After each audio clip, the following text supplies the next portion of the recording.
Hi everyone, welcome to my channel Rajni educational guru. आज हम देखने वाले हैं हिंदी का लेसन जिसका नाम है दो लघु कथाएं। एक लघु कथाएं है नींव और दूसरी है जीभ का वर्चस्व। तो हम सबसे पहले नींव देखते हैं। नींव यानी जब हम इमारत बांधते हैं, काम शुरू करते हैं, तो सबसे पहले हम नींव बांधते हैं। ठीक है, तो हम देखने वाले हैं अब नींव। लेखक ने कहा है, बहुमंजिला इमारत की दीवार नींव से उठ रही थी। ठेकेदार नया था, भयभीत सा। वह 1 तगारी सीमेंट और 5 तगारी रेत के मसाले से ईंटों की जुड़ाई करवा रहा था। अगले दिन अधिकारी महोदय आए। उन्होंने काम के प्रति घोर असंतोष व्यक्त किया। महोदय बोले, ऐसा काम करना हो तो कहीं और जाइए। अब जो ठेकेदार था वह परेशान हो गया, क्योंकि जो नए अधिकारी थे उनको पता नहीं था उनको काम कैसे चाहिए था। अब अगले दिन देखते हैं क्या हुआ। अगले दिन संशयित नए ठेकेदार ने 1 तगारी सीमेंट और 3 तगारी रेत के मसाले से ईंटों की जुड़ाई की। संबंधित अधिकारी आए। उन्होंने नींव की दीवार पर एक निगाह डाली और गर्म हो गए। इस बार ठेकेदार को अंतिम चेतावनी दी, यदि कल तक काम में पर्याप्त सुधार नहीं किया गया तो काम बंद करवा दिया जाएगा। अब क्या हुआ कि जो दूसरा ठेकेदार था वो भी अच्छे से काम कर रहा था, और उसने क्या किया कि 1 तगारी सीमेंट ली और 3 तगारी रेत में मसाले बनाए।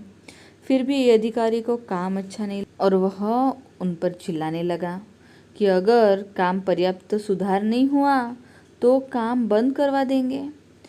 अब ठेकेदार को समझ में नहीं आ रहा था कि काम किस प्रकार करेंगे। अब देखते हैं आगे। अब जब नए ठेकेदार की समझ में बात नहीं आई तो उसने एक अनुभवी ठेकेदार से इस समस्या पर उसकी सलाह चाहिए। अनुभवी ठेकेदार ने बताया कि ये महोदय रिश्वत चाहते हैं। अब ठेकेदार को समझ में आया कि हमारा काम क्यों नहीं अच्छा लगा, क्योंकि ये जो महोदय है वो क्या चाहते थे, रिश्वत चाहते थे। रिश्वत यानी पैसे मांगना चाहते थे, इसलिए काम में कमी बता रहे थे। है नया ठेकेदार ईमानदार था। वह रिश्वत देने लेने को अपराध समझता था। उसने भ्रष्ट अधिकारी को पाठ पढ़ाने का निश्चय कर लिया।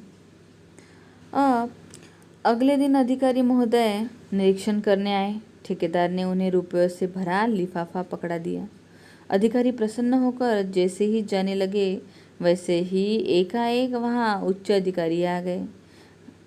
अधिकारी महोदय रिश्वत लेते हुए रंगे हाथों पकड़े गए। अब ठेकेदार ने अधिकारी महोदय के खिलाफ उच्च अधिकारी के पास शिकायत कर दी थी। उच्च अधिकारी ईमानदार थे। उन्होंने कहा, कुछ एक भ्रष्ट अधिकारियों के कारण पूरा प्रशासन बदनाम होता है। अब ये जो उच्च अधिकारी थे वह कैसे थे, ईमानदार थे। उन्होंने भ्रष्ट अधिकारी को दंड दिलवाने का निर्णय ले लिया।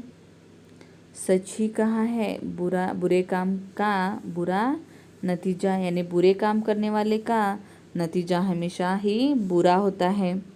ठेकेदार और उच्च अधिकारी की ईमानदारी का समाचार चारों तरफ फैल गया। उनका सार्वजनिक समारोह में सम्मान भी किया गया। यानी ईमानदारी वाले का हमेशा ही जीत होती है, और जो बुरे काम करता है उनका अंत हो जाता है। अब जो दूसरी लघु कथाएं हैं उसका नाम है जीभ का वर्चस्व। वह देखेंगे हम।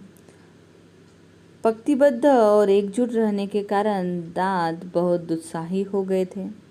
एक दिन वे गर्व में चूर होकर जीवा से बोले, जीवा यानी जीभ से बोले, हम 32 घनिष्ठ मित्र हैं, एक से एक मजबूत।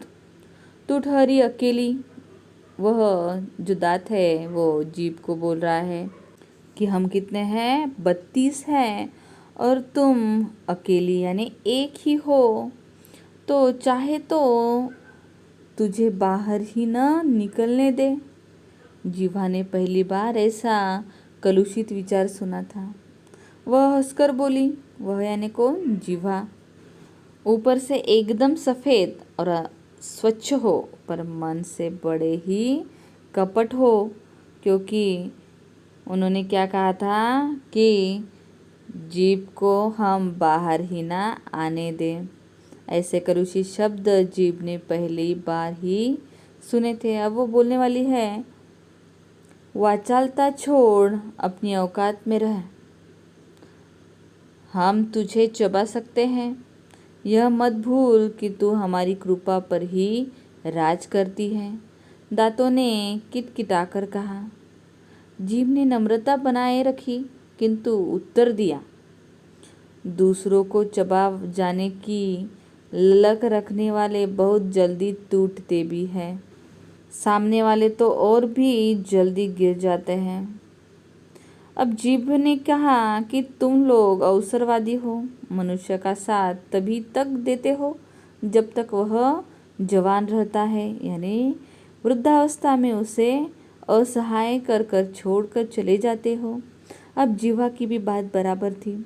उसने कहा कि दांत को कहा कि जब तक मनुष्य जवान है तब तक तुम उनके साथ रहते हो और वृद्धावस्था होते ही तुम छोड़ देते हो। अब दांतों को गुस्सा आने लगा और उन्होंने कहा, शक्तिशाली दांत भी आखिर अपनी हार क्यों मानने लगे? बोले, हमारी जड़ बहुत गहरी है, हमारे कड़े और नुकीलेपन के कारण बड़े बड़े हमसे थर्राते हैं। अब इस पर जिह्वा जवाब देती है। जिह्वा ने विवेकपूर्ण उत्तर दिया, तुम्हारे नकुले या कड़ेपन का कार्यक्षेत्र मुंह के भीतर तक सीमित है। विनम्रता से कहती हूँ कि मुझ में पूरी दुनिया को प्रभावित करने और झुकाने की क्षमता है। यानी हम जिह्वा से ही मीठी बातें करते हैं। जिह्वा है तभी हम बात कर सकते हैं। अब देखते हैं आगे। दांतों ने पुनः धमकी दी, हम सब मिलकर तुझे घेरे खड़े हैं, कब तक हमसे बचेगी? जीभ ने दांतों के घमंड को चूर करते हुए चेतावनी दी, डॉक्टर को बुलाऊं? दंत चिकित्सक एक एक को बाहर कर देगा, मुझे तो छुएगा भी नहीं और तुम सब बाहर दिखाई दोगे। जीवा ने क्या कहा, दंत चिकित्सक बुलाकर मैं तुम सबको एक एक करके बाहर भी निकाल सकती हो और वह मुझे छुएगा भी नहीं। अब घमंडी दांत अब निरुत्सल थे, यानी उनके पास कुछ ऑप्शन ही नहीं था। उन्हें कविता की यह पंक्ति याद आ गई, किसी को पसंद नहीं सकती बयान में, तभी तो दी नहीं हड्डी जबान में। घमंडी दांतों ने आखिरी जीभ का लोहा मान लिया और दांत फिर हार गए और जीभ जीत गई हमेशा की तरह। आप सबको मेरा वीडियो अगर पसंद आए तो प्लीज़ गाइस सब्सक्राइब करना, शेयर करना और